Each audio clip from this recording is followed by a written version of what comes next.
இருந்தாலும் ரஜினி ஒரு pan India movie. Aamir Khan, Rajinikanth, Nagarjuna, Soubin Shahir, இப்படி ஸ்ருதிஹாசன் போன்ற பல்வேறு நட்சத்திரங்கள் உள்ளே இருந்து ஒரு திரைப்படத்தை ரஜினிக்காக எடுக்கணும் அப்படி சொல்லி எடுத்த திரைப்படம் தான். வசூல் ரீதியாக இந்த படம் வந்து வெற்றி கொடுத்திருந்தாலும் விமர்சன ரீதியாக அவ்வளோ பெருசாக ஒன்றும் இல்லை அப்படின்னு சொல்லலாம். கதை வந்து எல்லாருக்கும் பழகின கதைனாலும் எடுத்த ஒரு மேக்கிங் விஷயங்கள்லாம் வந்து ஒரு சில இதை வந்து நிறையவே நல்லாவே பண்ணியிருந்தாங்க. ஸோ அதனால் கூலியும் நம்ம இந்த படத்தில் சஜஸ்ட் பண்ணலாம். அடுத்ததாக ஆதிக் ரவிச்சந்திரன் அவர்கள் எழுதி இயக்குன அஜித் அவர்களை வைத்து எடுத்த படம் குட் பேட் அக்லி. இந்த திரைப்படம், இந்த படமும் பார்த்திங்கன்னா ஒரு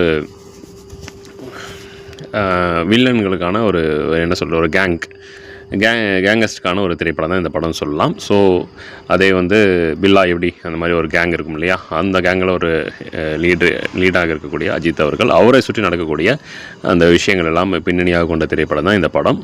ஸோ இந்த படம் பார்த்திங்கன்னா அந்த பழைய ரெட்ரோ சாங்ஸ் எல்லாம் எடுத்து பண்ணியிருந்தாங்க. ஸோ